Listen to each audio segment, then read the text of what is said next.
a essa sessão do encontro da ANPEC Sul de 2021. A sessão de metodologia e história do pensamento econômico, intitulada Desigualdades e Dependência Revisitadas. Tá? Meu nome é Júlio Franco, sou da Universidade Federal de Santa Maria, e temos 3 trabalhos inscritos, então. Primeiro, Catching Up, reprodução da dependência à luz das obras teóricas de Celso Furtado. Os autores, Wender de Oliveira Dutra da Silva, da URGS, Teodoro César de Oliveira Esposito, da Unicamp, e Laura Alice de Lázaro e Fonseca, da Unicamp também. O debatedor vai ser o Ricardo Chagas Amorim, da Federal do ABC. Segundo trabalho, distribuição da renda no Brasil a partir de perspectivas de Celso Furtado e Fernando Henrique Cardoso. Autores, Alexandre Macri, da URGS, Diego de Vasconcelos Souza, também da URGS, e Bruno Vilas Boas Lemos, da URGS. O debatedor, Wender de Oliveira Dutra da Silva, também da URGS. Tá? E o terceiro trabalho,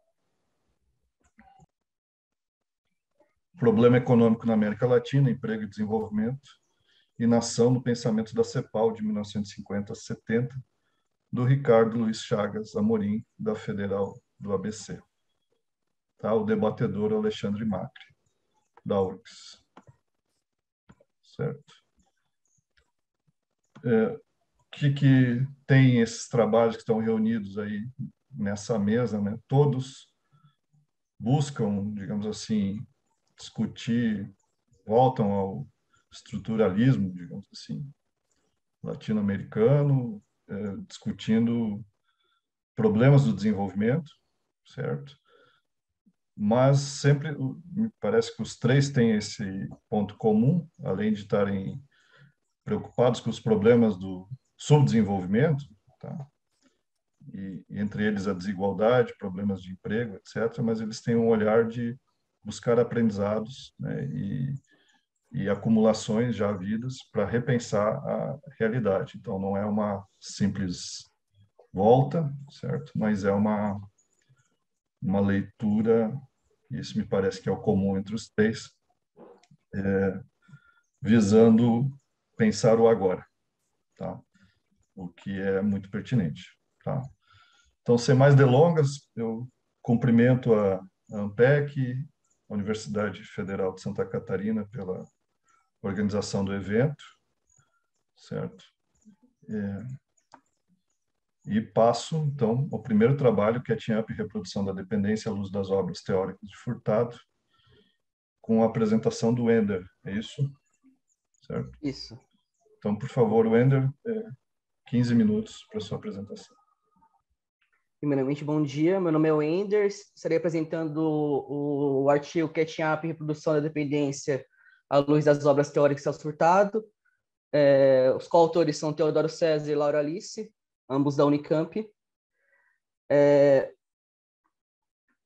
Bom, o Furtado, ele, como já é talvez bastante comum, as pessoas que estudam esse tema têm conhecimento, é que o desenvolvimento e subdesenvolvimento eles são faces, são processos desencadeados a partir da ascensão da civilização industrial, principalmente no século XVIII. E a partir disso, a partir da civilização industrial e a sua difusão, várias regiões do planeta foram atingidas pela própria maneira do processo capitalista como que eu posso falar? Se processar, se difundir, etc. No caso, o Furtado, nesse trabalho, eu peguei mais a parte da dependência Furtado, que é algo mais que não é tão trabalhado assim, mas que é bastante interessante, porque a gente pensa os teóricos da dependência como Fernando Henrique Cardoso, Enzo Faleto, Mauro Marini, Avani Bambirra, mas o Furtado também analisou a dependência, embora as obras posteriores à década posteriores à ditadura militar. Enfim, o Furtado ele mostra que o subdesenvolvimento ele é uma consequência da condição de dependência, a qual começou a se manifestar a partir da difusão da civilização industrial no século XVIII. E no trabalho eu tento analisar, eu e meus coautores, a gente tenta mostrar por que na experiência histórica brasileira o catch-up, ou então o processo de industrialização, ele tendeu a perpetuar a dependência, segundo o pensamento do Furtado. Antes disso, como a gente pode perceber pela própria experiência histórica do Brasil, principalmente, que a industrialização ela não significa desenvolvimento. Isso é uma questão chave para o trabalho. O Furtado, no livro Mito do Desenvolvimento, ele mostra que tem que chegar ao processo de dependência, primeiramente, como um conjunto de traços estruturais que emergem da história, e depois ele vai mostrar a dependência como uma posição débil nas relações internacionais. E a dependência ela vai surgir principalmente com a manifestação e a difusão do primeiro núcleo industrial europeu, no século XVIII. E para a expansão desse núcleo industrial, as economias capitalistas da época, elas buscavam outras sociedades, outros países para realizarem relações comerciais. E assim esse núcleo ia se difundindo. Então, a partir dessa conexão dos países capitalistas com outros países não capitalistas, na época, a maneira de inserção desses países não capitalistas foi através do comércio exterior. E por causa disso, o estímulo dinamizador ele vinha do exterior, certo? E ele não se encontrava internamente nos países dependentes, o estímulo dinamizador não se encontrava internamente.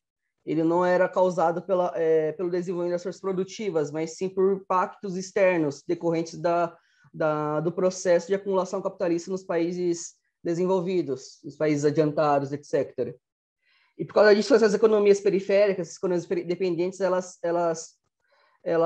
como posso falar, giravam em torno da dinâmica capitalista nos países desenvolvidos.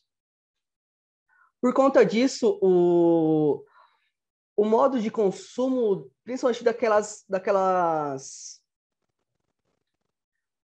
camada da população que conseguia se apropriar da maior parte da renda, esse consumo ele era dispendido em outros países, cujos bens produzidos eram altamente sofisticados em relação aos bens produzidos internamente nas economias dependentes. Por conta disso, o Furtado ele mostra que essas camadas populacionais, essa minoria em termos quantitativos, ela se via prendida às formas de comportamento, às formas de consumo dos países desenvolvidos. E a partir do momento que à medida que ocorria o desenvolvimento das forças produtivas nos países desenvolvidos, as formas de consumo dessa minoria da população presente nas economias dependentes, ela se dinamizava, ela se modernizava.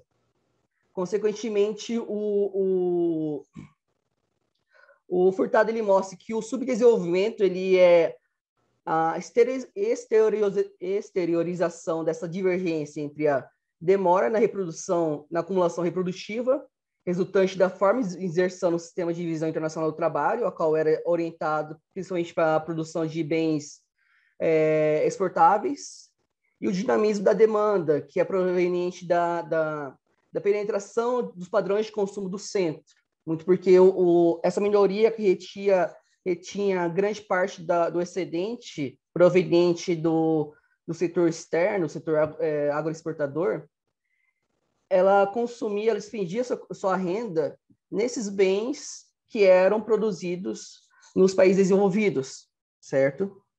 Então, o Furtado ele mostra que esse excedente que era retido nas economias periféricas, retido nas economias dependentes e que era utilizado, era despendido nas economias desenvolvidas, ele servia como um vetor de transmissão das inovações na cultura material do núcleo industrial em crescimento.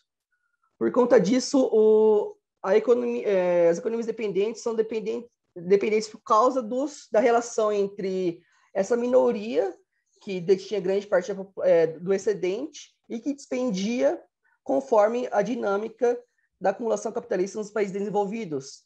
Isso gerava uma certa... o que o Furtado mostra como dependência cultural, ó, que ele já mostra como que a cultura afeta as formas de comportamento da demanda e, consequentemente, as formas de produção nas economias dependentes. O que o Furtado ele mostra? Que a modernização dos padrões de consumo de uma minoria da população dos países da periferia foi responsável por orientar as decisões de produção em direção à produção imitativa dos bens da civilização industrial.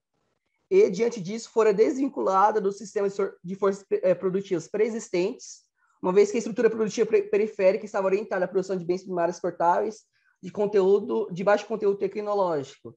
Ou seja,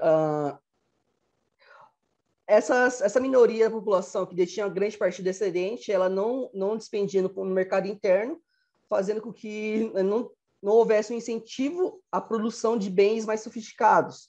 Os bens produzidos eram somente para a produção de bens primários exportáveis. Isso já combina naquela conexão entre a forma de consumo dessa minoria, que detinha grande parte do excedente, e seu efeito sobre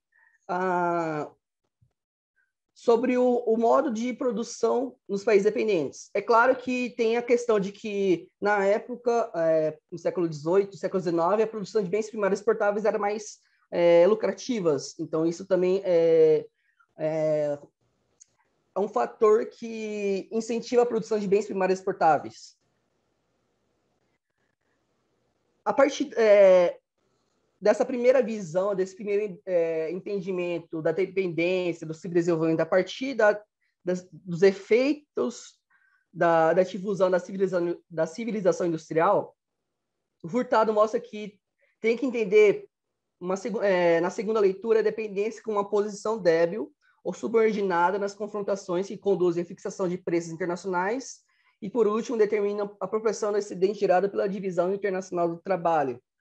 Aqui ele vai mostrar principalmente as questões de confrontos de relações internacionais, na questão da apropriação do excedente, a apropriação da maior parte dos lucros na economia mundial. E ele mostra que as economias dependentes, como elas estão especializadas em bens de produção primárias, bens primários, exportáveis, elas detinham menos força para conseguir se apropriar do excedente. E em meados do século XX, essa deterioração dos termos de troca ela foi mais reforçada por causa da difusão das empresas transnacionais, das grandes empresas, principalmente aquelas provenientes dos Estados Unidos. Então, o Furtado ele mostra que essas grandes empresas, por deterem a tecnologia, informações, conseguirem controlar a maior parte do sistema capitalista mundial, elas conseguem controlar também os preços e também condicionar os hábitos dos consumidores a partir das escolhas, das decisões sobre quais bens, quais mercadorias serão produzidas, certo? E ofertadas ao mercado, tanto dos países dependentes quanto dos países desenvolvidos. Além disso, o Furtado ele mostra que as grandes empresas, as empresas transnacionais, elas, a partir da sua difusão da difusão de filiais em países dependentes, elas conseguiam uma margem de manobra para combater as pressões sociais nas economias desenvolvidas. Como assim margem de manobra? Elas conseguiam se locomoverem, de remanejar seus recursos para as economias que detinham grande excedente estrutural de mão de obra e, consequentemente, esse excedente estrutural de mão de obra pressionava os salários para baixo. Então, a questão de ter uma mão de obra barata servia como um meio de manobra para essas empresas fugirem, entre aspas, das pressões sociais nos países desenvolvidos. Então, o furtado, principalmente no meado do século XX, 1950, 1960, que teve a difusão das empresas transnacionais, ele foca bastante nessa confrontação entre as empresas transnacionais e os países dependentes em relação a quem vai se apropriar da maior parte do excedente. Logicamente, pelas empresas transnacionais possuírem controle da tecnologia, que é imprescindível nas economias dependentes, que é uma tecnologia que é bastante necessária para a produção dos bens nessas economias dependentes. As empresas transnacionais, ela tinham uma posição de força maior em relação às economias dependentes. Na segunda seção na verdade, terceira seção do artigo, eu fiz eu juntamente com o Theo e com a Laura, nós fizemos uma breve recapitulação da industrialização brasileira, só que a gente fez com base numa periodização desenvolvida por Furtado. Lógico, ele dividiu a industrialização em três fases, as quais são industrialização induzida pelo crescimento e diversificação da procura global, que é em relação àquelas indústrias complementares que estão associadas à dinâmica do setor agroexportador. Só para você se coordenar, 2 minutos, tá? Tá. Enfim, eu vou pular essa parte, porque senão não vai terminar. Enfim, o que eu quero dizer. A questão é que a industrialização brasileira, ela se via, a partir da análise do Furtado, ela estava associada à dinâmica das formas de demanda, das formas de consumo da minoria da população, que deixam excedente. Sempre a industrialização, sempre não, no caso, a industrialização brasileira, ela aconteceu a partir da dinâmica da demanda dos consumidores. Mas esses consumidores, ele não era um consumo de massa, era um consumo de uma minoria da população que conseguia se apropriar do excedente e, por conta disso, como que eu posso falar? Por conta disso, influenciar as formas de produção, certo? Só que isso não termina nas formas de produção. As formas de produção vai impactar as relações, a estrutura ocupacional do trabalho, e essa estrutura ocupacional do trabalho impacta a distribuição de renda, a qual sempre reforçou, na industrialização brasileira no século XX, sempre reforçou a concentração de renda, ou seja, sempre reforçou a manutenção dessa pequena parte da população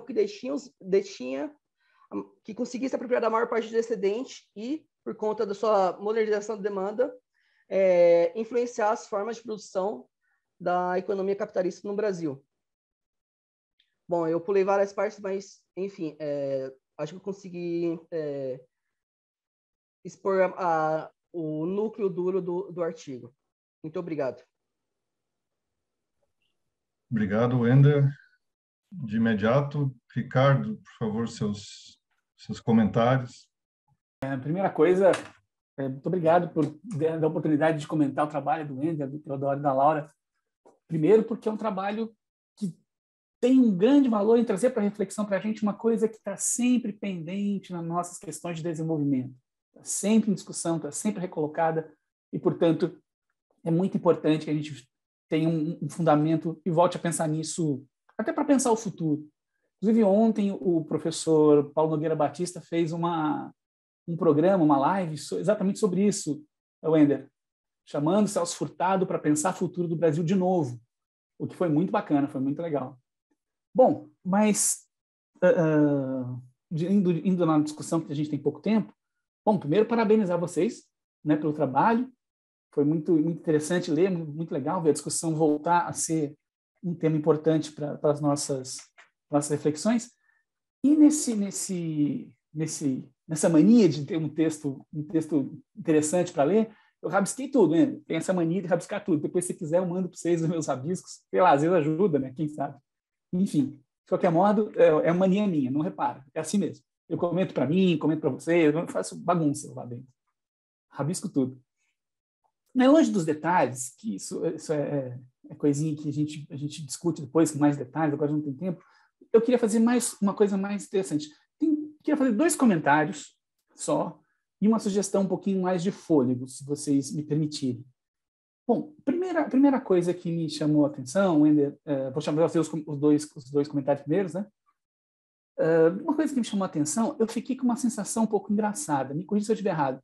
Vocês concordam, me deu essa impressão, vocês concordam que a dependência causada pela... A dependência causada pela dependência tecnológica e dependência financeira, eu fiquei com essa impressão, queria que você comentasse comigo, porque ao ler o texto eu fiquei com essa impressão. O grande negócio aí é a dependência tecnológica. E aí eu queria discutir mais com vocês. E se for, aí vem a sugestão depois que a gente pode fazer. E depois tem uma outra... Você quer comentar ou prefere que eu fale primeiro? Melhor falar primeiro, né? Tá. Aí tem uma outra coisa aqui na página 9 e 10, que aí foi uma coisa que me deixou um pouco mais... Não incomodado, mas assim, e também querendo discutir. Deixa eu esqueci de abrir aqui o texto de vocês para eu ler junto. 9 e 10. Legal, tá aqui, ó. Vocês vão falando que o aumento da demanda por capital coincide, pelo menos, das economias dependentes, com as exportações, janeiro, lá. Assim sendo, quando tomamos como base o período da República Velha, é possível constatar um movimento interessante. Os períodos de expansão da capacidade produtiva na indústria e expansão da produção industrial não coincidem. Enquanto a expansão industrial ocorria em momentos de sufocamento do setor externo e diante de restrições, as importações, as importações. A expansão industrial estava associada a momentos de pujança no balanço de pagamentos. Eu queria que você discutisse um pouco isso comigo depois, Wender, porque eu fiquei uma seguinte dúvida. Não coincide mesmo?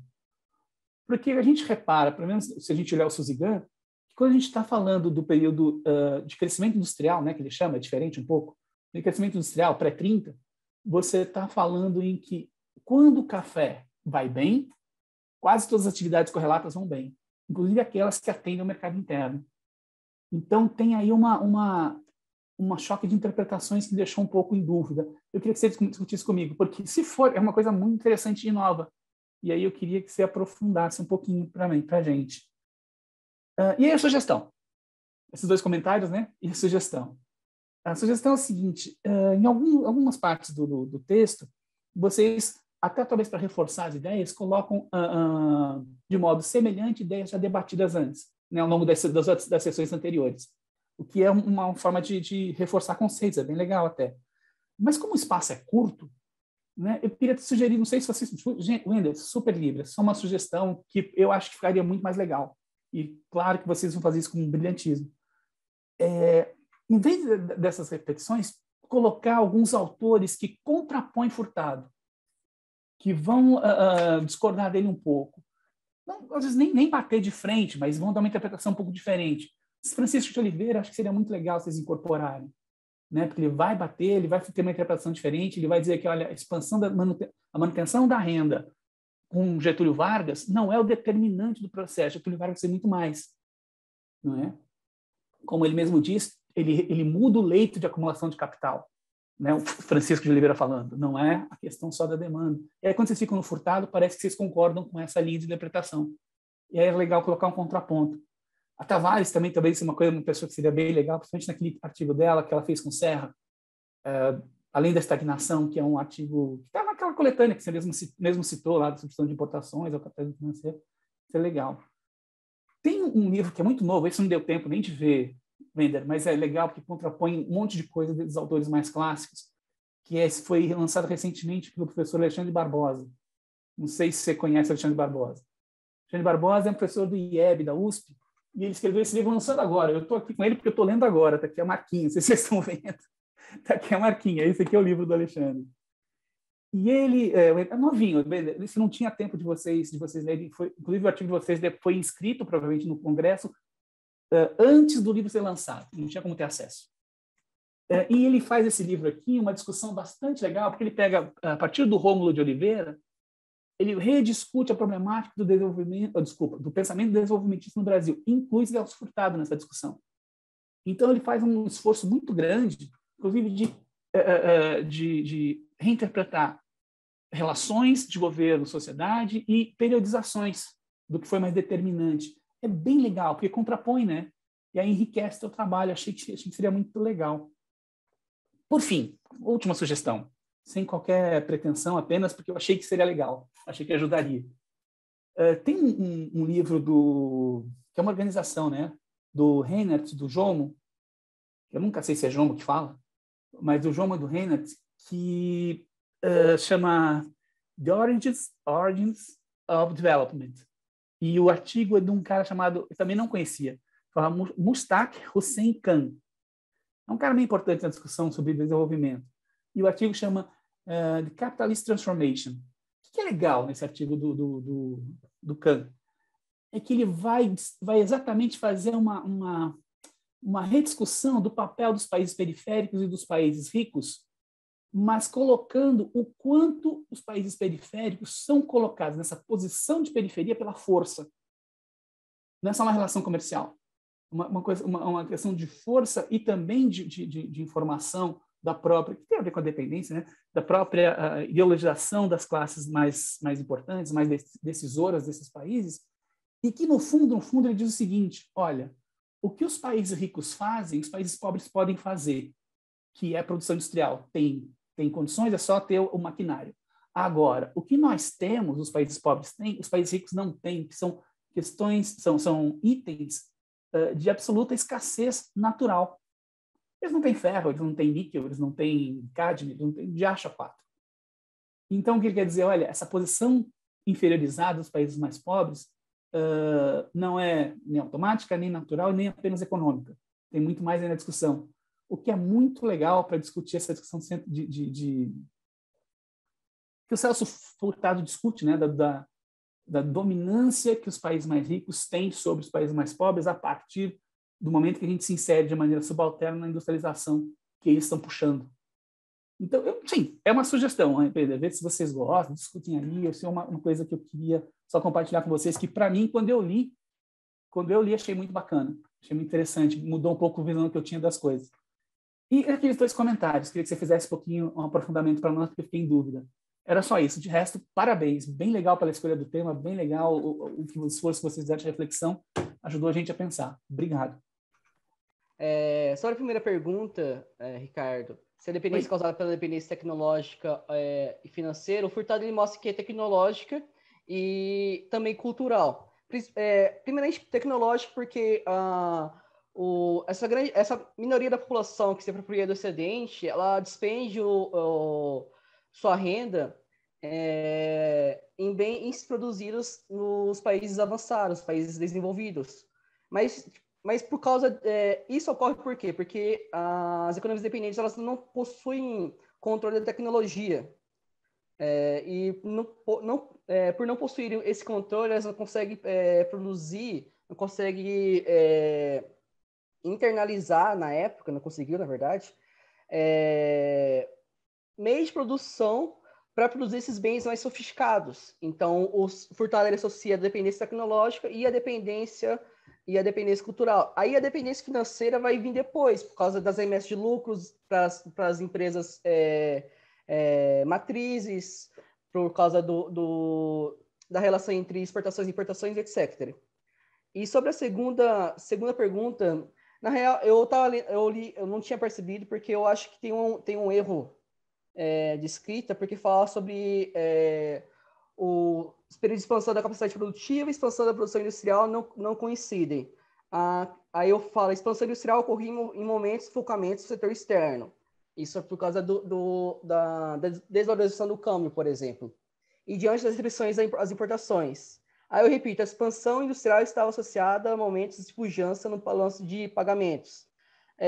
No caso, seria a capacidade produtiva, que a partir do momento que o balanço de pagamentos ele, não está restrito, não é muito caro para comprar meios de produção dos países estrangeiros, dos países desenvolvidos, consegue ocorrer a expansão da capacidade produtiva. Isso foi mais... aquele texto do Versiani, acho que é do casal Versiani, na verdade, eu esqueci o nome. Acho que é Origem, Consequência... Mais ou menos isso. Enfim, o texto do casal Versiani, eles indicam essa não coincidência entre a expansão da capacidade produtiva e a expansão da industrial. Tem muito mais a ver com a questão do balanço de pagamentos. E sobre as sugestões, o Furtado ele mostra como que ocorria essa forma de dominação entre as economias dependentes e as desenvolvidas. Só que eu não nesse artigo, nesse texto, a gente não focou bastante nisso. A gente tentou focar bastante na questão da relação entre essa minoria, que detém de grande parte do excedente, com as formas de consumo. Isso é impacto nas formas de produção nas economias dependentes, que é como se fosse um ciclo a partir dessa dependência cultural, certo? Mas, lógico, daria pano para manga para continuar debatendo essa relação de dominância, e não somente na questão cultural. Só que eu tentei me focar mais nisso, tanto é que aparece repetidamente no texto, ao longo do texto, mas para reforçar isso, que é como se fosse um ciclo causado pela apropriação desse excedente, que é feito pela minoria, só que essa minoria é culturalmente dependente em relação aos bens produzidos nos países desenvolvidos. Então, tentei reforçar esse argumento Furtado. Acho que é isso. Ótimo. Maravilha. Parabéns pelo trabalho, Wender, pela apresentação. Obrigado pelos comentários, Ricardo, acho muito ricos. Vamos prosseguir, tá? Próximo trabalho, distribuição da renda no Brasil, a partir das perspectivas de Celso Furtado e Fernando Henrique Cardoso, apresentador Alexandre Macri, da URGS. Alexandre, 15 minutos. Eu te aviso quando faltarem uns 2, 3 minutinhos, certo? Para você se coordenar. Por favor. Bom dia, eu sou o Alexandre, eu sou aluno do mestrado do Programa de Pós-Graduação em Economia da URGS, e eu vou apresentar um trabalho que eu fiz em parceria com o Diego e com o Bruno, eles também são alunos do mesmo programa. A gente intitulou o artigo de distribuição de renda no Brasil a partir das perspectivas do Celso Furtado e do Fernando Henrique Cardoso. Então, uma breve introdução à temática da desigualdade, né? Ela é uma temática que está sendo bastante debatida no Brasil de hoje, ela é fundamental para se entender o Brasil atual, dado que o mundo tem aumentado seus índices de desigualdade, mas particularmente o Brasil aí é caracterizado por uns índices de desigualdade mais altos no mundo. Mas, além da atualidade, esse tema da desigualdade ele é fundamental para entender o Brasil desde sempre, né? Então, esse é um tema que tem aparecido aí nos intérpretes do Brasil desde os seus primeiros, aí, particularmente a geração de 30, aí, o Caio Prado Júnior, o Gilberto Freire, o Sérgio Buarque de Holanda já falavam sobre a formação étnica brasileira e sobre os conflitos de classe, né, no processo de formação. Mas, a partir de 1950, com a CEPAL, o estruturalismo latino-americano, os intérpretes que vieram com essa onda, a distribuição de renda ela ganhou uma questão de causa e de efeito assim, em relação ao subdesenvolvimento. Então, ganhou uma importância mecânica ou causal no sistema de subdesenvolvimento do Brasil. E é nesse contexto então, que a gente está trabalhando, né? Os dois autores que a gente selecionou, o Celso Furtado e o Fernando Henrique Cardoso, ambos os autores não dedicam nenhum trabalho especificamente para tratar da desigualdade de renda, mas dada a importância do tema, é um assunto aí que perpassa praticamente todos os textos, os trabalhos deles, né? Celso Furtado, de forma bastante resumida, assim, entende que a subordinação, ou melhor, o subdesenvolvimento, ele é causado pela a relação de duas esferas distintas, né? Que é a esfera da produção, que fala sobre que define como o processo produtivo acontece, né? Mas também, principalmente, pela esfera da circulação, de como essa produção é consumida, né? Os padrões de consumo, o Ander falou bastante disso, e reinvestida, né? E os estímulos que isso causa para o processo produtivo. E é na esfera da circulação aí que acontece os mecanismos de concentração de renda, né? E o Fernando Henrique Cardoso também, aí, de uma forma bastante geral, ele acrescenta no pensamento cepalino, né, essa ideia da dependência, mas particularmente uma ideia de um olhar sociológico, né, da relação produtiva, e ele inclui o processo de disputa entre as classes, né, entre os grupos sociais, né, e ele entende que é a partir desse mecanismo de disputa de classes que acontece a exploração e a concentração de renda. Então, o objetivo do nosso trabalho é isso, né, visitar esses dois principais autores, né, o Celso Furtado e o Fernando Henrique Cardoso, tentando identificar aí no trabalho deles quais são as causas e as consequências da concentração de renda no Brasil, e a partir disso fazer uma comparação entre eles. A gente estruturou o trabalho da seguinte forma, né, uma introdução que está sendo feita, depois a gente se dedica a entender aí o pensamento do Furtado, né, passando aí das origens da concentração de renda para um diagnóstico atual não, né, na época que ele escreveu, mas de como esse mecanismo se perpetua, e por fim, quais seriam as recomendações ou as formas de superação dessa desigualdade. E o mesmo exercício é feito por Henrique Cardoso, Fernando Henrique Cardoso. Por fim, a gente faz uma comparação entre os autores e recomendações finais. Bom, aqui só dando uma introduzida no pensamento furtadiano, já foi bastante explorado pelo Ender e também vai ser explorado pelo Ricardo depois, mas ele é bastante crítico na ideia que existia de mainstream da época, de que o subdesenvolvimento seria um processo mais ou menos natural, não seria um problema em si, no sentido que ele seria superado mais ou menos automaticamente, dado que o mecanismo de vantagem comparativa ia promover o investimento e a modernização daquelas áreas, e também aliado a esse mesmo pensamento uma ideia de que seria um processo etapista. Então o Brasil só não é um país desenvolvido por falta de tempo, é um país novo, é um país que está numa fase precedente à dos países desenvolvidos, né? Então ele é bastante crítico, ele entende que na verdade o desenvolvimento e o subdesenvolvimento são mecanismos, são partes do mesmo mecanismo. Então, não seriam superados naturalmente, né? Seria mais ou menos uma armadilha. Bom, então, focalizando mais na questão aí da concentração de renda, o Furtado, ele elenca duas características dos países subordinados, e basicamente ele está olhando os países latino-americanos, e eu vou dar destaque para o Brasil. As duas características são a dualidade, o dualismo da estrutura produtiva e uma posição de subordinação em relação ao mercado internacional. Essa característica de dualidade, ela é uma característica que convive no mesmo espaço mais ou menos duas economias, né? Uma economia relativamente moderna, que vai variando ao longo do tempo a sua estrutura, né? Desde uma agrária exportadora até uma industrializada, aí, bens de consumo e depois bens de capital, bens de consumos duráveis, né? Que seria a última etapa, a partir de 1950, ao mesmo tempo que existe uma grande massa da população que está numa economia de subsistência.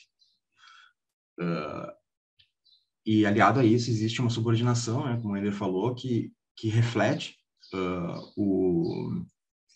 a dependência, né, a ideia de que a gente depende do dinamismo internacional, tanto no sentido tecnológico como no sentido cultural. E a relação entre essas duas características que gera a concentração de renda. Bom, passar um pouco mais rápido aí. Furtado entende que essas duas características, elas coexistem desde sempre, desde a formação do Brasil até o Brasil atual. A própria formação da colônia brasileira se deu nessas duas características, né? Você foi uma colônia de exploração, que veio uma empresa colonial para fazer a exploração, no caso, o primeiro grande ciclo seria do café, do açúcar para ele, e ela já se deu nesse formato, né?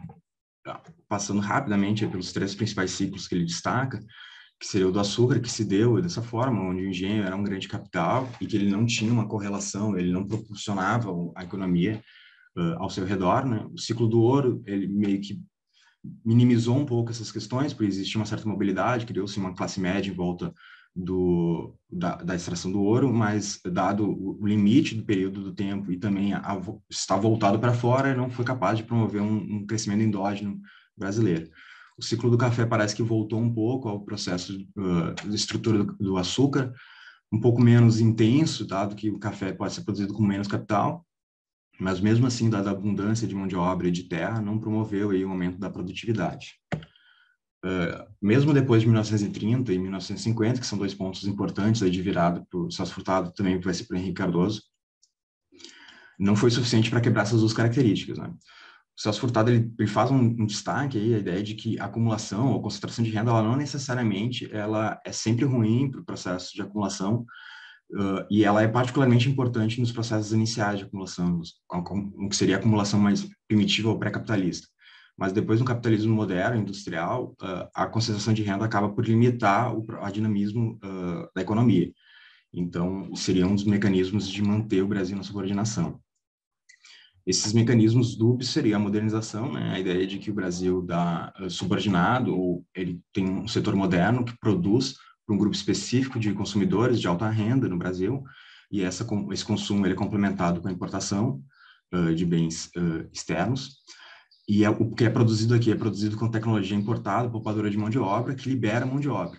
Além disso, existe esse setor marginalizado, né, que promove uma abundância de mão de obra, que mantém os salários baixos. Então, existe uma retroalimentação, né? O setor subsistência e alimento, o setor modernizado com alta tecnologia, poupadora de mão de obra, e o setor, quando se moderniza, poupa mão de obra e retroalimenta o setor de subsistência.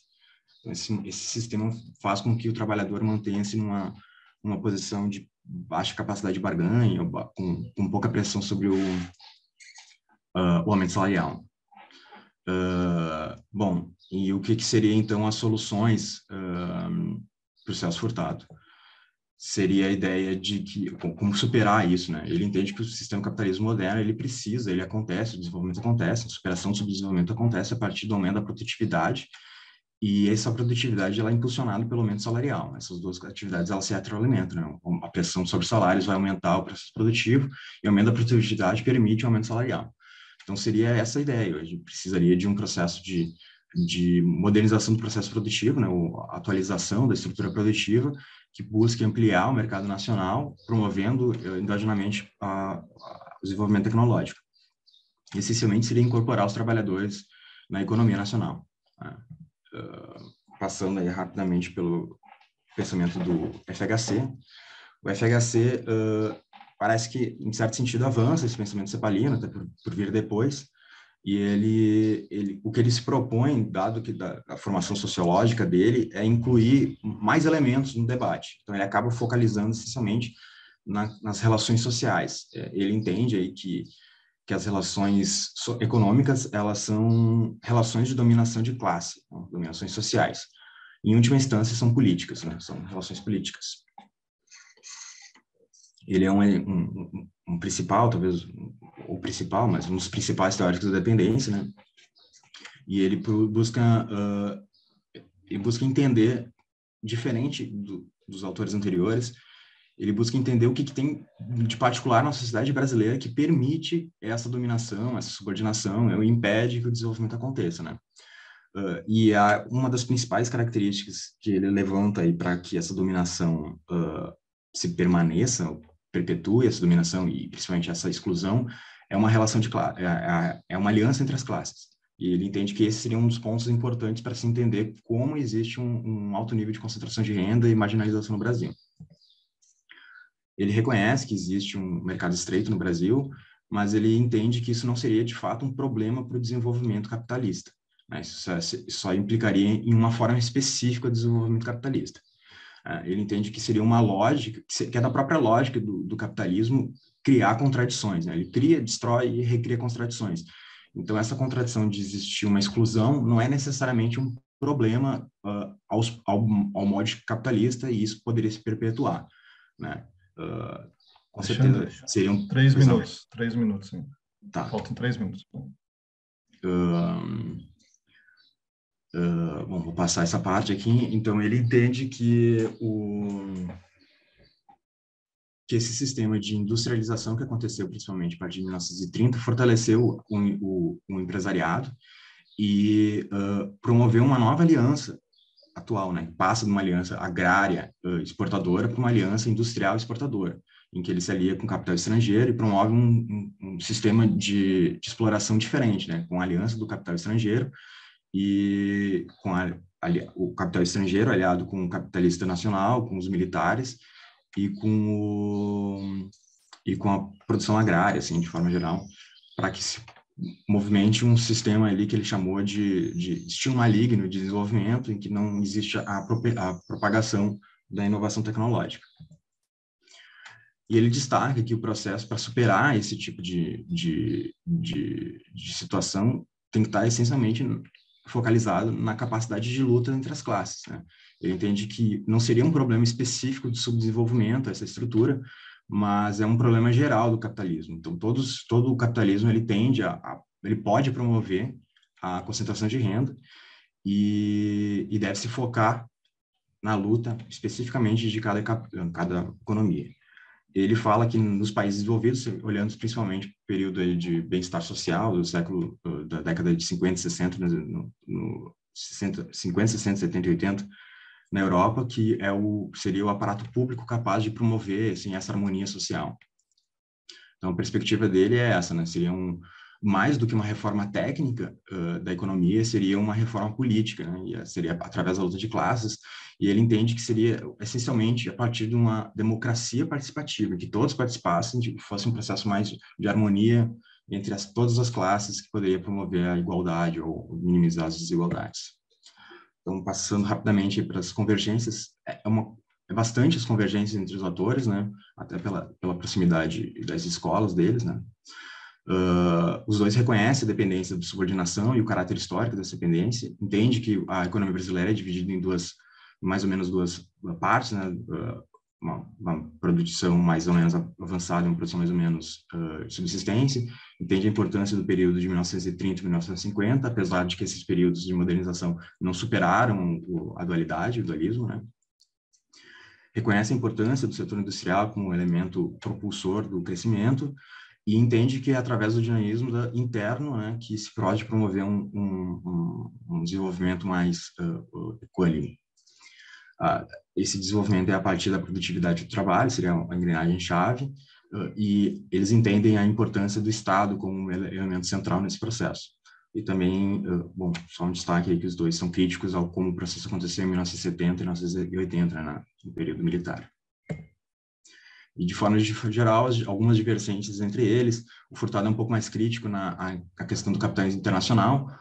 O Cardoso já entende que o capital internacional ele pode ser associado e pode ser harmônico em algum sentido, né? Ele não é tão perverso como o que o Furtado interpreta. Eles também têm divergências no que seria o conceito de desenvolvimento, que o Furtado, desenvolvimento é uma questão mais ampla, quase um desenvolvimento social, um desenvolvimento humano, e não existe desenvolvimento sem inclusão. Cardoso já entende que o desenvolvimento é um aumento da produção material, é uma coisa mais técnica, e existe desenvolvimento, portanto, sem exclusão, com exclusão, né? E a ideia, então, geral, assim, do Furtado, ele acaba se limitando mais um aspecto mais técnico, mais econômico da produção, e Cardoso, então, já entende um aspecto mais político, mais de luta de classes. Considerações finais aí, vou passar por causa do tempo. E, bom, é isso. Agradeço. Muito bom. De imediato, Wender, os seus comentários, o trabalho do Alexandre. 5 minutos. Foi uma satisfação enorme ler o seu trabalho, Alexandre, junto com o Bruno e o Diego. Para quem não sabe, a gente é tudo da mesma sala, nós quatro, na verdade. Enfim, primeiro comentário é que é uma impressão que eu tenho, e eu queria saber se você também tem essa impressão, que em relação ao FHC, me parece que a abordagem dele, teórica, ela é meio conformista com o modo de produção capitalista, no sentido de que é inerente à concentração de renda e que, por isso, somente através do Estado, a classe trabalhadora conseguiria melhorar suas condições de vida, em que vai ser sempre... a concentração é inerente, vai ter no capitalismo, e para atenuar a classe trabalhadora vai ter que utilizar o Estado para isso, para atenuar a concentração de renda, para melhorar suas condições de vida. Você também tem essa impressão de que o FHC interpretou isso dessa maneira? Pois é, aí eu acho que eu vou dar mais uma opinião minha, pessoal, do que uma interpretação baseada nos textos, assim. Eu acho que, talvez até ligando um certo FHC acadêmico com um FHC político, eu acho que no período que ele está escrevendo, nos anos 80, principalmente, eu acho que existia uma certa energia de que existiria a possibilidade de uma harmonia social dentro do capitalismo, né? Olhando, eu acho que ele olhou, a impressão que eu tenho é que ele olhou muito para a Europa, e parece que existia na Europa, naquele período, uma capacidade de fazer um processo de harmonia social por causa do período de bem-estar econômico lá, né, que conseguiu conciliar um aumento da produtividade com o aumento dos salários. Então, eu tenho a impressão de que ele é esperançoso nesse sentido. Apesar de que o ferramental teórico dele ser bastante marxista, e a partir dessa perspectiva não poderia existir essa harmonia, né? O capitalismo, a partir da perspectiva marxista, ele não é harmônico, e inclusive ele apresenta isso no texto, e ele vai necessariamente precisar superar o capitalismo, né? A partir desse referencial.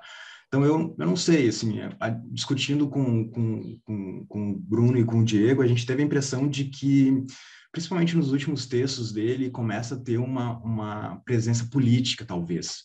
Mas isso é bem opinião, você não posso afirmar isso a partir dos textos. Eu acho que talvez seria uma certa contradição no pensamento dele. Tem um ferramental marxista, e a partir disso ainda tem uma questão esperançosa de uma harmonia social dentro do capitalismo.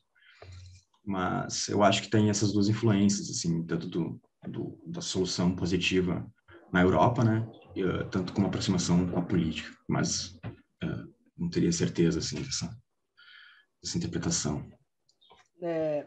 Vou fazer mais outra pergunta mais pessoal, no sentido de que se você considera ser possível conviver harmonicamente o modo de produção capitalista e a democracia, na sua perspectiva pessoal mesmo, né, tirando um pouco mais do FHC e da questão do furtado, embora eles dialogam com isso. Me parece que para o FHC, sim, essa questão, essa harmonia é possível de existir, muito por causa do reflexo do estado do bem-estar social nos países europeus. Isso também influenciou o furtado, principalmente antes do golpe militar.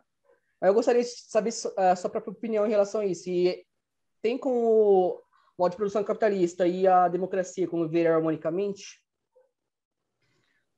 Bom, eu acho que para o Furtado, assim, eu acho que o Furtado tem essa expectativa, né? Acho que o Furtado, ele entende que, acho que o objetivo principal do texto dele é superar-se o subdesenvolvimento, né? Então seria tipo superar uma desigualdade dentro do próprio capitalismo, uma desigualdade entre as nações dentro do próprio capitalismo. O FHC, eu acho que tem essa ambiguidade, né? Apesar de um ferramental marxista, eu acho que ele tem essa esperança também de uma harmonia. Eu, particularmente, acho que o capitalismo está dado, assim, eu não consigo pensar numa perspectiva de superação, assim, não vejo isso acontecer. Já que isso não se pode ver, eu acho que a gente tenta, né? Se vai dar, eu não sei, mas parece que é o caminho que eu conheço, então vamos tentar. Vamos trabalhar para que isso aconteça politicamente, né? Agora, academicamente, eu não poderia afirmar isso. Mas a última questão, eu tenho alguns comentários que eu fiz no texto, depois eu mando para você, tipo, são coisinhas, são detalhes, mas em relação à última pergunta, seria referente à questão ambiental no Furtado e no FHC, como que eles abordam a questão ambiental e os efeitos da questão ambiental no desenvolvimento. Pode ser do desenvolvimento capitalista ou desenvolvimento humano, por exemplo, mas a questão do desenvolvimento, a relação de desenvolvimento e a questão ambiental para os dois. Se você consegue, tipo,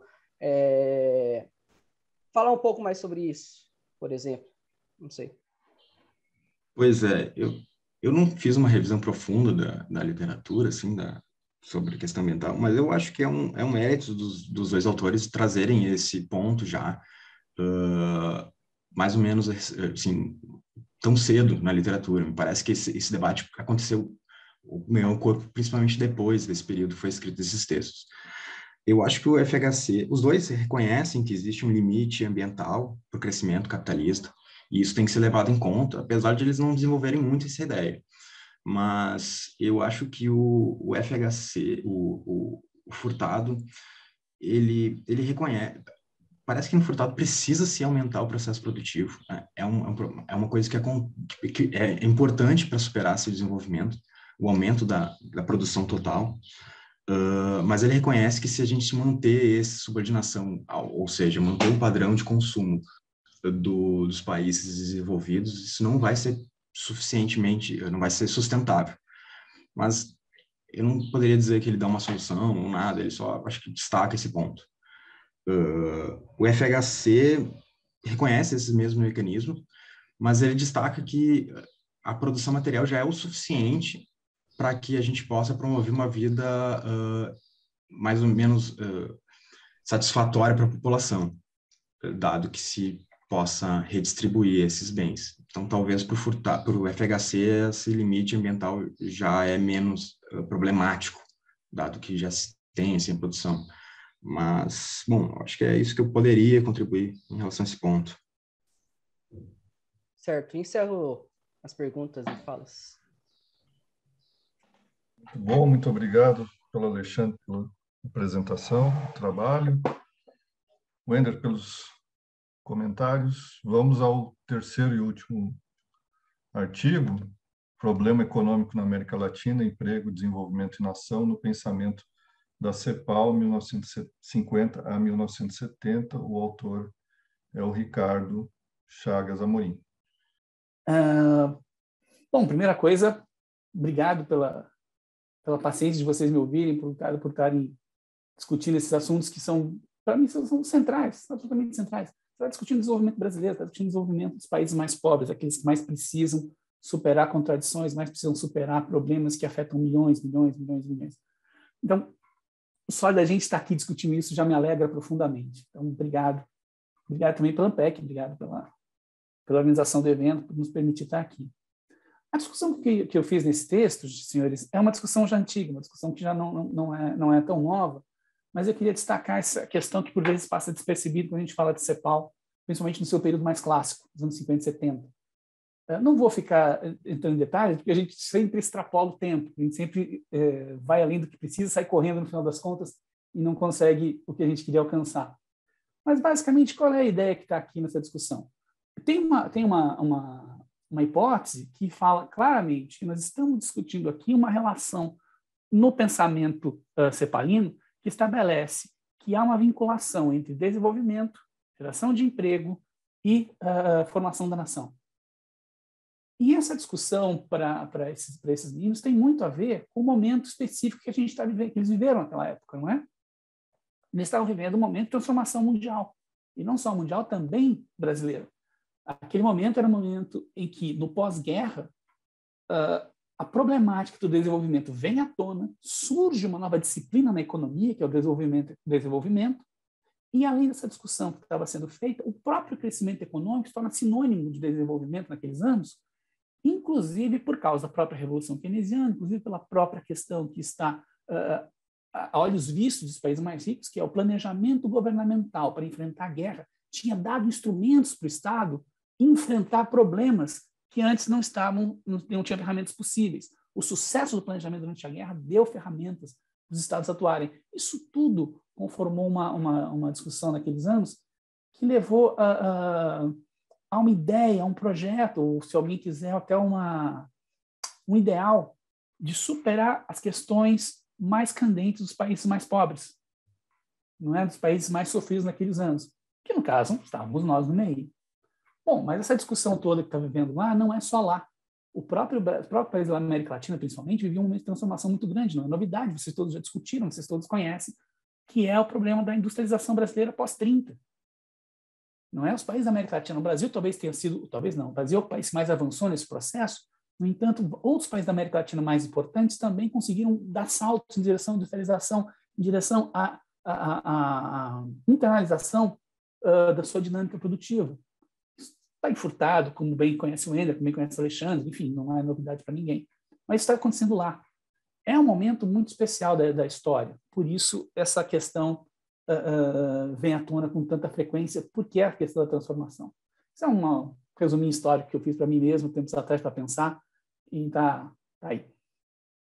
Mas, sem entrar em detalhes na questão da CEPAL, para a gente discutir exatamente o que mais importa, era só para a gente chamar atenção para aquilo que nos interessa.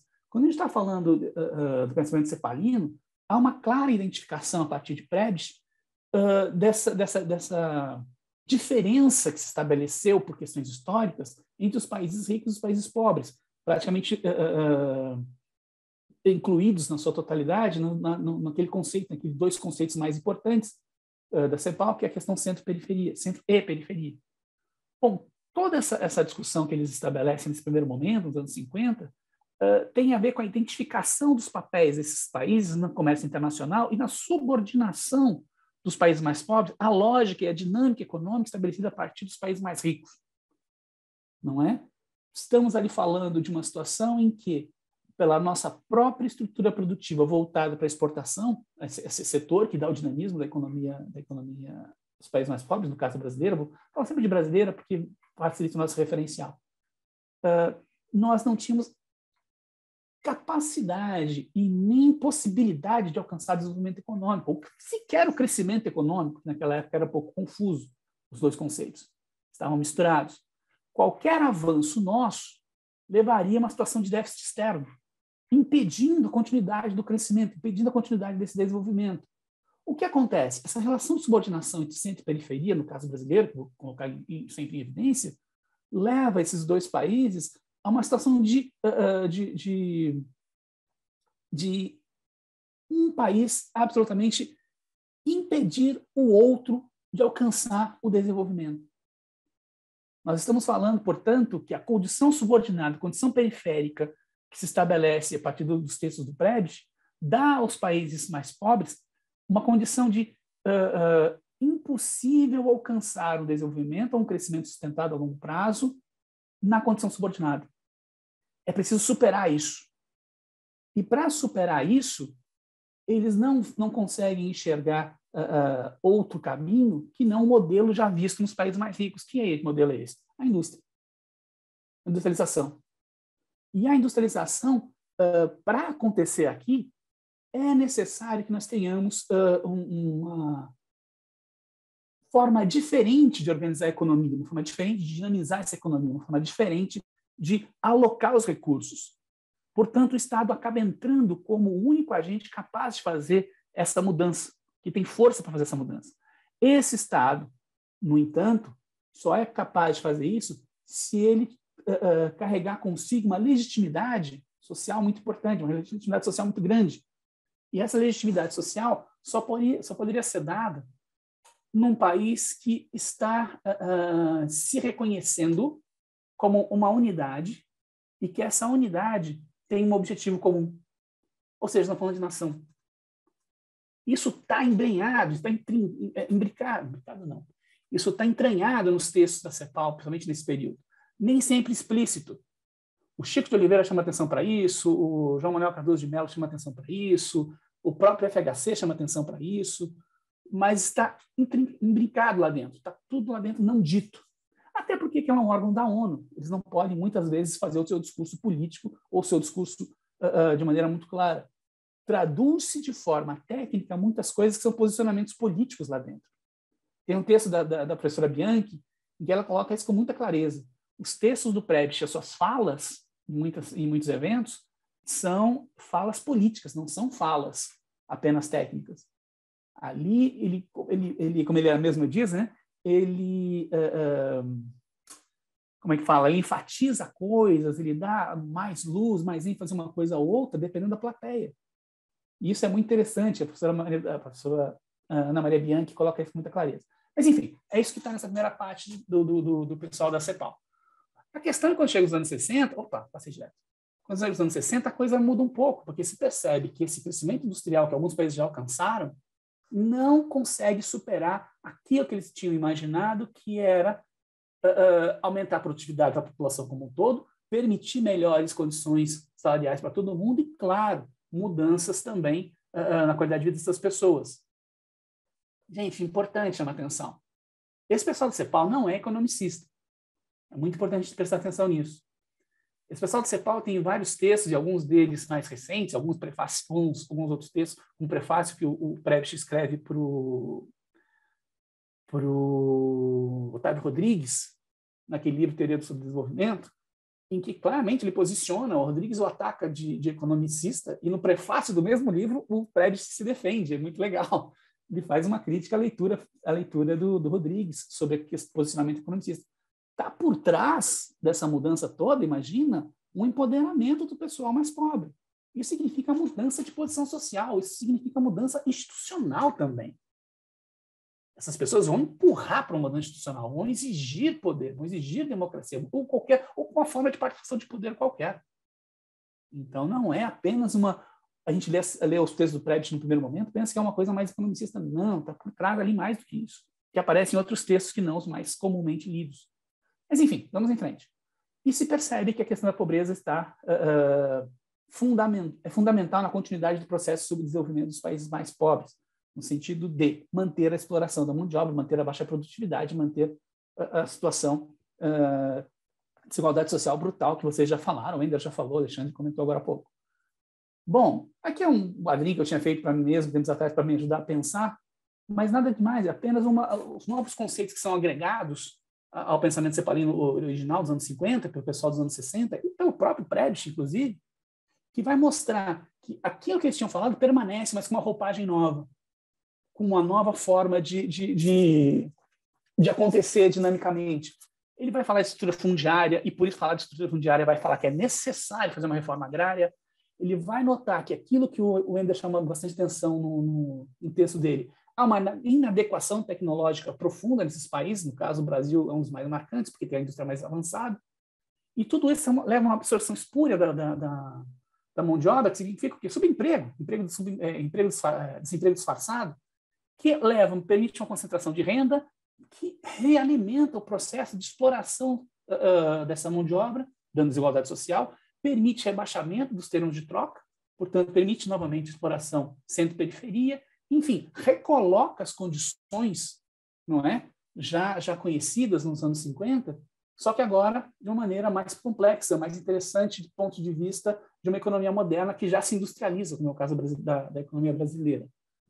Bom, o que isso tem de mais para nós nessa discussão toda? Eu vou terminando, professor, acho que já não falta muito tempo, professor Júlio. Vou direto ao ponto. O que se percebe? É preciso romper isso.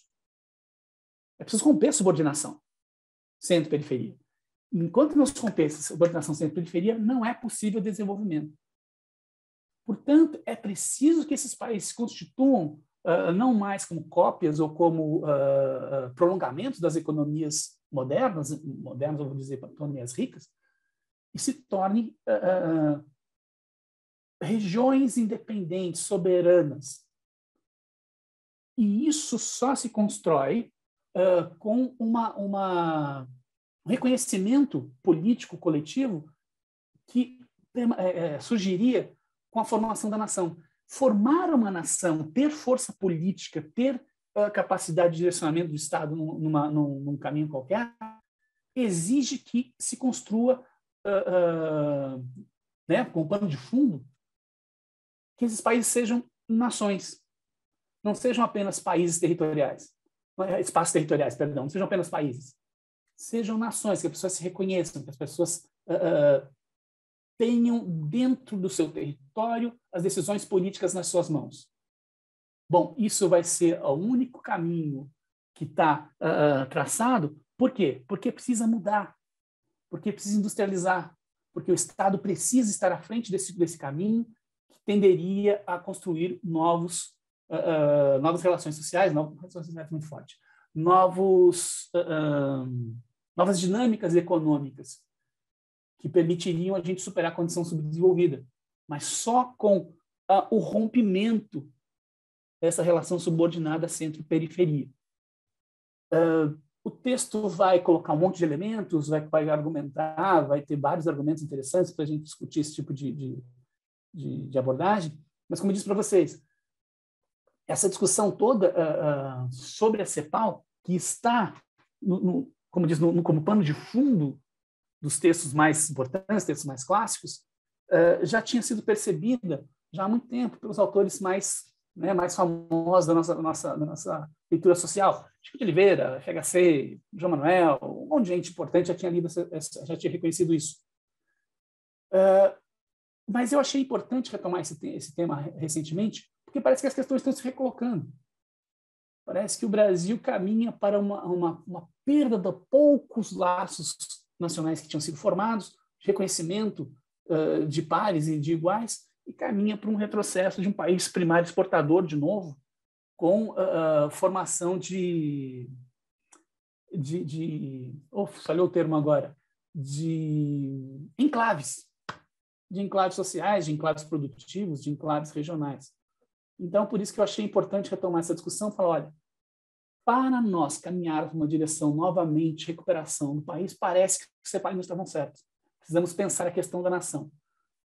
Mesmo sendo crítico, mesmo com as críticas do Chico de Oliveira, que são maravilhosas para a teoria cepalina, parece que a CEPAL, ao enxergar isso, tinha visto uma questão que extrapola o limite econômico e que é capaz de formar uma ideologia nacional necessária para que nós superemos essa situação bastante, digamos, difícil que a gente vive hoje. É aquilo que o Alexandre comentou agora há pouco. Dado o capitalismo, é o que nos resta fazer nesse momento.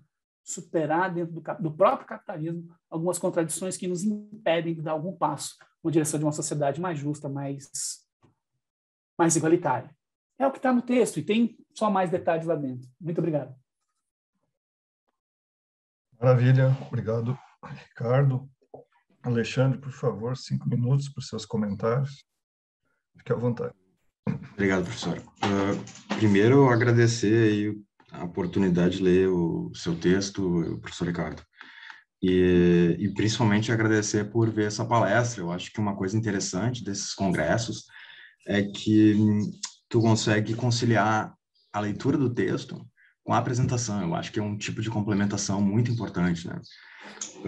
A primeira coisa que eu queria falar é que, lendo o seu texto, me gerou várias dúvidas, mas não por causa da sua limitação do texto, mas sim pela sua capacidade, assim, de promover, assim, de querer realmente entender por mais do que está atrás dos elementos, né? De provocar, de apresentar problemas, apresentar situações, e indagar para a busca de entender melhor isso, né? Dada a limitação do tamanho do texto. Alguns pontos eu vou destacar poucos. Primeiro, eu queria destacar essa importância, essa dificuldade, de certo sentido, de ler os textos da CEPAL diretamente, porque eles misturam política com técnica, né? E uma política, digamos assim,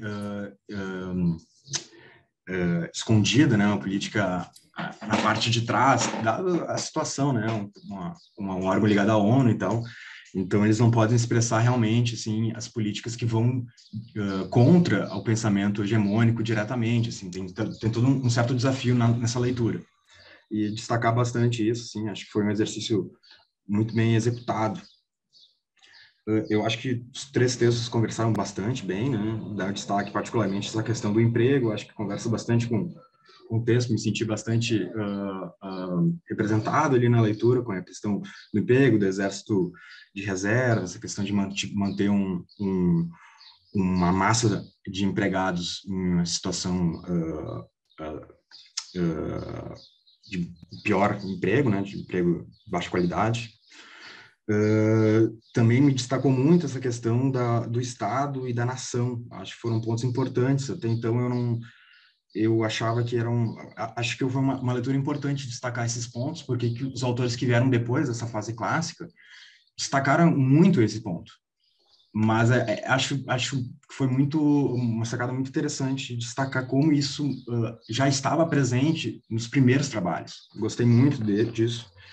E isso me surgiu algumas questões, assim, se eu puder explorar um pouco mais, principalmente esse ponto da nação. Os textos foram escritos ali em 1950, 1960. Então, particularmente, o Brasil já passava um período político de nacionalização, de criação de uma imagem nacional brasileira, né? Isso desde da proclamação da República, mas eu acho que se teve um nacionalismo centralizado, principalmente a partir de Vargas, né? Até teve algumas revoltas nacionais, tá? A Revolta Paulista lá, a Revolução Paulista, mas eu acho que a partir dos anos 30, particularmente dos anos 40, uma nação brasileira se construiu.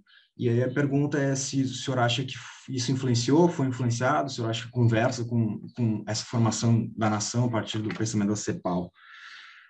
Outra dúvida, outro ponto também sobre a nação, eu achei muito interessante essa informação que o senhor trouxe aí na apresentação, da ideia de que a gente está perdendo isso no Brasil, né? Eu acho que é um debate muito atual e um problema grave da gente de estarmos perdendo o Brasil como nação, né? Existe uma ruptura, isso já está sendo bastante diagnosticado, e até uma confusão do que é nacional e do que é estrangeiro, né? A gente vê comumente aí bandeiras misturadas, né? E eu acho que isso é um ponto que é bastante importante, né, de ser trazido.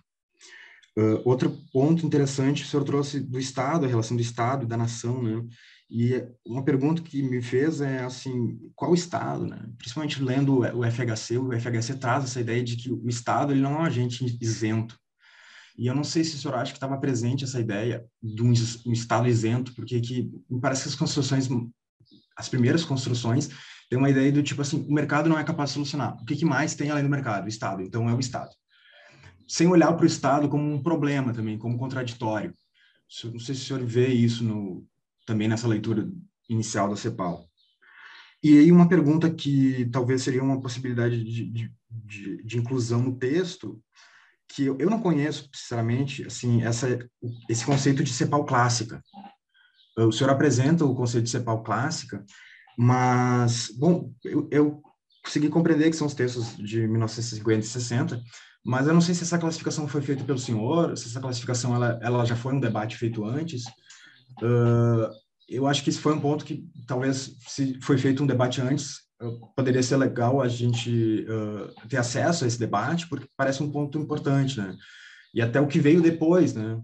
Quais são o que diferencia essa fase da outra e tal. Acho que foi um ponto que eu fiquei curioso, até porque que eu me dediquei mais à fase posterior do pensamento cepalino, né?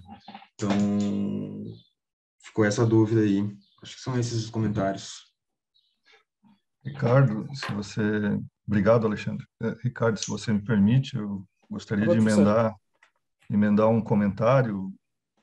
Você me pergunta. Por favor, professor. Por favor. Primeiramente para você e depois, se os demais quiserem também adicionar, fique à vontade. Nós temos 10 minutos ainda para encerrar a sessão.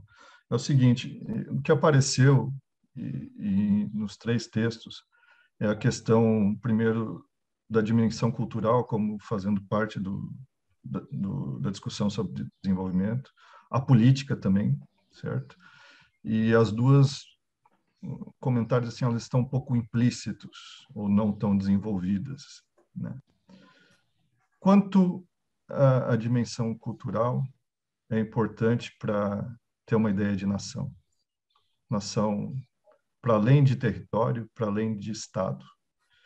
E se essas dimensões estavam, talvez, implícitas nos cepalinos, ou até no debate dos anos 50, 70 e 80, por que isso? Quer dizer, só uma questão de estarem ligados a organismos vinculados à ONU, ou é uma questão da teoria econômica mesmo? Não dá para falar de política e não dá para falar de cultura em economia. A gente tem instrumentos técnicos, né? Vocês falaram várias técnicas. O que é técnico? É falar de PIB? Não é técnico falar de cultura? Não é técnico falar de política? Não existia uma coisa chamada economia política, que, na verdade, a economia é pensada sem essa dimensão territorial e mais, né, a ideia de nação, né? Isso estava no Friedrich List, né? Estava talvez em alguns outros históricos germânicos, no Schmeller, o quanto isso volta, mas vejam bem, lá nos debates da Guerra dos Métodos, esses caras, de certa forma, ficaram para trás, né? Então, me parece assim, o quanto avançar, porque essa é a proposta de vocês um pouco, ir um pouquinho para trás para a gente buscar elementos de debate, para repensar um país que parece que voltou para trás e a gente tem que tentar pensar o desenvolvimento para frente. O quanto nesse momento, então, de uma tentativa de retomada do debate do desenvolvimento brasileiro, talvez enfrentar essas questões de peito aberto, sem medo de fazer economia ruim, né? Não seja relevante. Será que, entende? Me parece que essas coisas estão um pouco imbricadas. Há um certo fazer econômico certo que deixa essas coisas, tem que ficar implícitas no texto, senão o cara não publica, ele não é sério, ele não é acadêmico, ele não é o quê. Tá? O quanto a gente tem que enfrentar isso. É um comentário geral, mas me chamou a atenção nas 3 apresentações, porque vocês mesmos foram fazendo essa diferença entre técnico e político, entre técnico, às vezes, aí o cultural, né? O cultural não é só consumo, ele entra na tecnologia também, então ele pervade tudo, né? Quanto à ideia de nação não é cultural, quer dizer, isso pode ser um problemão, né? Mas, enfim, desculpe me alongar. Por favor, Ricardo, e se depois os demais quiserem tocar nesse ponto. Obrigado. Legal. Estão me ouvindo? Sim. Legal. Eu vou primeiro, né, responder as perguntas do Alexandre, assim, conversar com o Alexandre. Primeiro, professor Alexandre, poxa, obrigado. Questões muito legais, questões aqui tampando para manga, né? Legal a beça. Bom, eu acho que você foi no cerne, é isso que eu tinha. Minhas preocupações eram essas mesmas que você comentou. Deixa eu mudar aqui para te ver de maneira mais. Pronto, melhorou, te vejo melhor assim. Estava com outra, um pequenininho. Aí vou tentar, né, discutir as questões que você colocou à frente. Aquilo que você comentou na questão da nação, da criação da imagem, nos anos 50 e 60, eu concordo plenamente. Eu tenho a impressão, e isso vem do meu mestrado, né, na época da Unicamp, os professores, para discutir a questão da economia brasileira naqueles anos, eles também colocaram, como chamou a atenção o professor Júlio, a discussão que estava sendo realizada no Brasil nas diferentes esferas da cultura. Nós estamos falando aí do cinema, que começa a ganhar a cara com como é que chama? Aquele famoso estúdio brasileiro, que veio um termo novo recentemente, Vera Cruz. A Vera Cruz começa a surgir, começa a ganhar dimensão, começa a surgir os debates, né, os grandes primeiros pensadores do Brasil, Gilberto Freire, Caio Prado Júnior, vem esse pessoal falando. O Brasil começa a ganhar uma cara, né? Até lá em 22 já começa alguma coisa, mas eu diria que pós-30 a coisa fica mais clara, mais evidente. Então, nós estamos realmente nos reconhecendo como um país que está mudando, eu acho, naqueles anos, claramente. Que eu acho que o ápice é o período do Mineiro, oh meu Deus, JK. No período do JK, acho que é o auge desse momento, né, que o Brasil se reconhece. Até uma coisa ufanista, né, a questão da música brasileira que vai para fora do país, faz sucesso, a bossa nova, lá, lá, lá. Tudo isso é uma formação muito importante. Eu não sei, aí eu já não sei, Alexandre, agora te respondendo especificamente, eu não sei se isso influenciou a CEPAL, aí eu já não sei. Porque tem um movimento no pós-guerra que é mundial, né? Os próprios surgimentos dos movimentos descolonizadores, as próprias guerras vão surgindo naqueles anos na África. Tem muita coisa no meio do caminho, então eu não saberia te dizer. Eu acho que não, acho que esses meninos, talvez eles beberam nessa cultura, né? Mas não em Constituição. Acho que cada um pensando individualmente, já embebidos dessas novas formas de olhar a realidade a partir da periferia. Eu acho que aí sim é mais forte. Mas é só achismo, hein? Só um achismo, não sei dizer. É só um achismo. Aí você perguntou, estou tentando ser rápido. Será que a gente está perdendo isso no Brasil como nação? Vou deixar isso para responder com o professor Júlio, pode? Você falou, a gente está perdendo a questão da nação no Brasil. Aí você fez uma outra pergunta. Está a ideia de Estado isento. Puxa, eu acho que não. Você perguntou, né, se o pessoal da CEPAL enxergava o Estado como isento. Acho que não. Eu acho que eu tenho impressão, novamente, que o pensamento deles exprimia muito de um momento que dava ao Estado um caráter de um grande instrumento, uma grande ferramenta. Aquilo que eu comentei, eu acho, não sei se eu comentei, que é no pós-guerra você tem não só a Revolução Keynesiana colocando o Estado como uma coisa importante, a Revolução Keynesiana, estou falando de todo mundo, Kalec, essa galera toda, né? Com o Estado como uma coisa muito importante para as questões sociais, mas também um cara chamado, um alemão, que esqueci o nome agora, ele faz essa afirmação e eu acho que é muito interessante. O Estado é reconhecido como um ente capaz de fazer um planejamento generalizado na economia. Vamos mudar essa frase, ficou horrível. O Estado é um único ente capaz de interferir na economia de maneira planejada, de modo a redirecionar fluxos. Acho que ficou melhor. Nesse sentido, nós estamos falando do quê? Um aprendizado da guerra. Fica muito, muito evidente, segundo esse autor alemão, que eu esqueci o nome agora, que no pós-guerra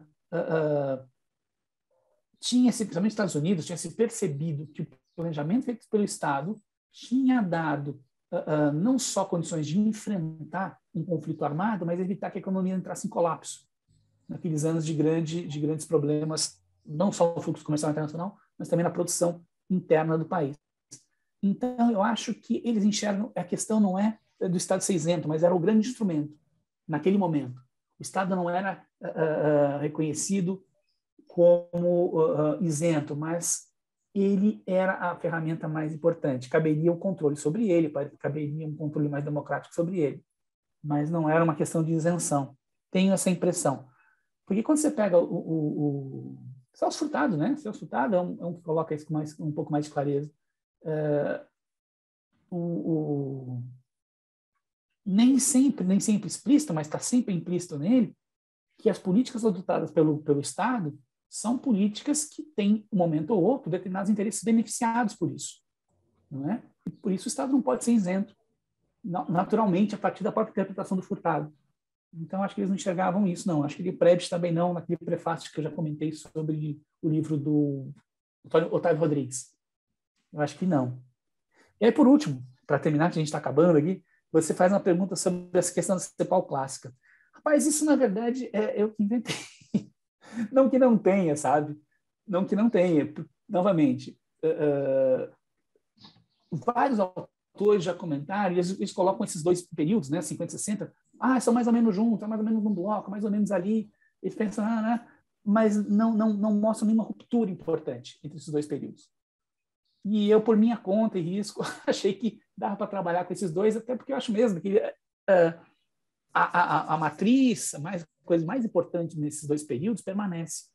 Mas o segundo período é mais rico, é mais complexo, mais questões, mais as questões centro-periferia, subordinação, tudo isso fica.